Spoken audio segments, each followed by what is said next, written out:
গুরুত্বপূর্ণ অস্ত্রোপচার এবং ইনডোর সেবা ছাড়া বাকি সব সেবা বন্ধ রেখেছেন চিকিৎসকরা। এ বিষয়ে ভোগান্তিতে পড়েছেন রোগী এবং স্বজনরা, তবে কিছু জায়গায় চিকিৎসা সেবা নির্বিঘ্নে চলছে।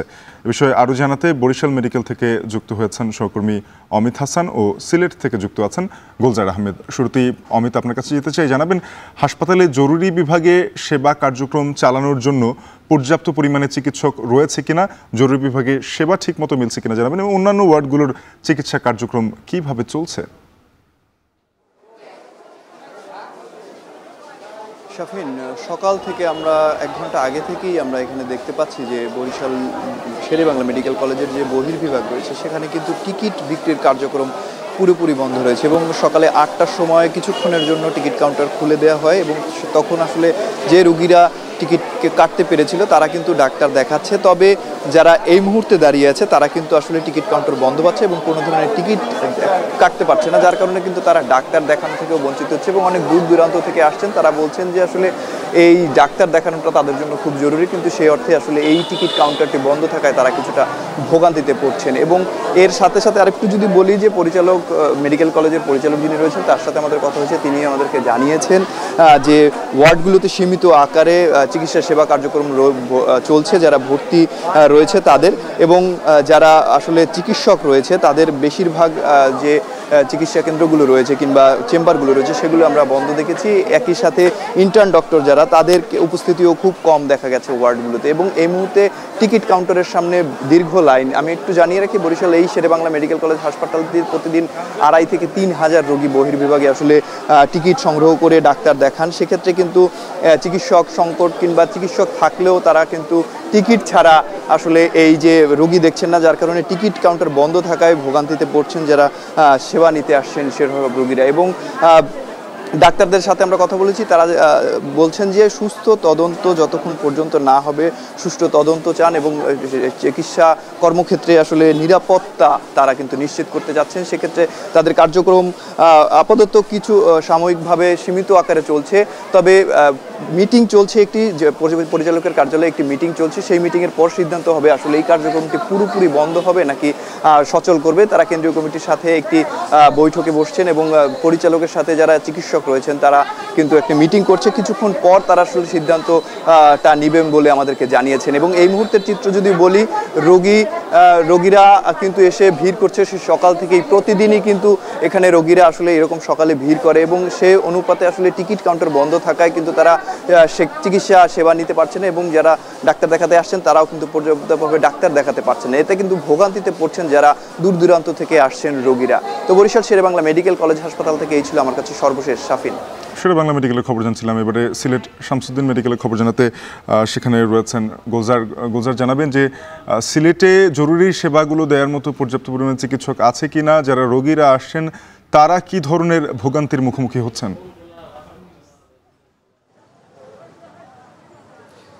আচ্ছা দেখুন, মূলত সিলেটে যে কয়টি সরকারি বা বেসরকারি মেডিকেল কলেজ হাসপাতাল আছে সবকটিতেই জরুরি সেবা সহ স্বাভাবিক যে সেবা সেটি চলমান রেখেছেন চিকিৎসকরা। এখন আমরা রয়েছি শহীদ শামসুদ্দিন মেডিকেলে। এখানে প্রায় শত শত রোগী আউটডোরে যারা চিকিৎসা সেবা দিতে আসছেন তারা কিন্তু লাইন ধরে দাঁড়িয়ে আছেন। এখানে রোগীদের সাথে কথা বলছিলাম, তারা বলছিলেন যে সরকারি হাসপাতালগুলোতে সাধারণত যথেষ্ট রোগীর চাপ থাকে এবং যে পরিমাণ রোগী আছে সেখানে চিকিৎসক সংকট তারা রয়েছে।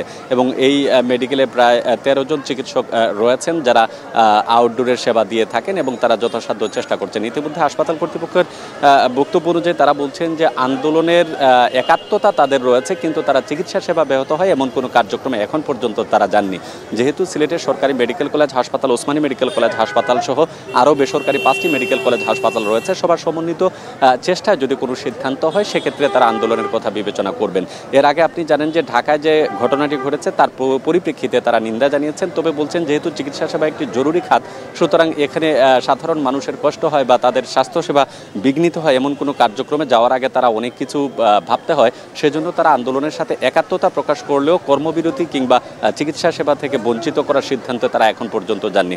তবে বলছেন কেন্দ্রীয়ভাবে যদি বাংলাদেশ মেডিকেল অ্যাসোসিয়েশনের পক্ষ থেকে কোনো ধরনের আনুষ্ঠানিক বার্তা আসে সেক্ষেত্রে হয়তোবা তারা বৈঠকের মাধ্যমে সিদ্ধান্ত নিয়ে তারপরে সকল কর্মসূচিতে যাবেন।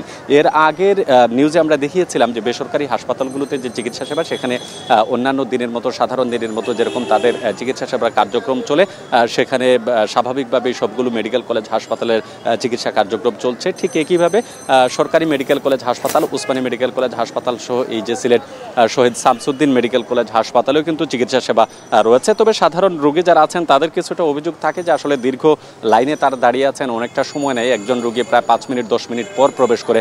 যেহেতু এখানে সীমিত সংখ্যক চিকিৎসক আছে, সুতরাং এই ক্ষেত্রে চিকিৎসা সেবা কিছুটা না হলে ভোগান্তিতে পড়েছেন সাধারণ মানুষ। এই ছিল আমার কাছে সিলেট থেকে স্বাস্থ্য সেবার সর্বশেষ খবর। সাফিন। সিলেট থেকে গুলজার আহমেদ জানাচ্ছিলেন যে সেখানে চিকিৎসা সেবা চালু রেখেছেন চিকিৎসকরা, তবে চিকিৎসক স্বল্পতার কারণে কিছুটা দীর্ঘসূত্রতা রয়েছে এই সেবা দিতে গিয়ে। এদিকে বরিশালে আমরা দেখলাম যে চিকিৎসা সেবা অনেকটাই ব্যাহত হচ্ছে। সকালের দিকে কিছুটা স্বাভাবিক থাকলেও বেলা বাড়ার সাথে সাথে আসলে সেখানে চিকিৎসকদের অনুপস্থিতি রোগীদেরকে ভোগাচ্ছে।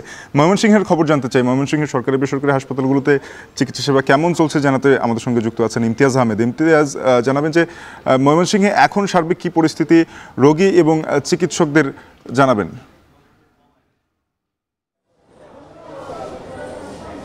শাফির, আমরা সকাল থেকে মেডিকেল কলেজ হাসপাতাল সহ বেসরকারি যে হাসপাতাল, প্রাইভেট ক্লিনিকগুলো রয়েছে সেগুলোতে আমরা আসলে দেখছিলাম যে চিকিৎসা সেবার কী কার্যক্রম চলছে। আমরা ময়মনসিংহ মেডিকেল কলেজ হাসপাতালে যেটা সকালে এসে দেখতে পেরেছি যে ইমার্জেন্সি যে সার্ভিসটা রয়েছে, ইমার্জেন্সি এবং ওয়ান স্টপ যে সার্ভিসগুলো রয়েছে সেগুলো পরিপূর্ণভাবে চলছে, পরীক্ষা নিরীক্ষা চলছে। ওয়ার্ডগুলোতে আমরা খোঁজ নিয়ে দেখতে পেরেছি যে সেখানে যে মিড যে ডাক্তারগুলো রয়েছে তারা কিন্তু মিড লেভেলের ডাক্তার, তারা কিন্তু ওয়ার্ডগুলোতে কিন্তু বিভিন্ন ওয়ার্ডগুলোতে তারা কর্তব্য পালন করছে, চিকিৎসা সেবা দিয়ে যাচ্ছে। তবে ইন্টার্ন কোনো চিকিৎসক কিন্তু এখন পর্যন্ত কোনো ওয়ার্ডে কাজে যোগদান করেনি। এবং এই বিষয়টি নিয়ে হাসপাতাল কর্তৃপক্ষের সাথে কথা হয়েছে। হাসপাতালের যে সহকারী পরিচালক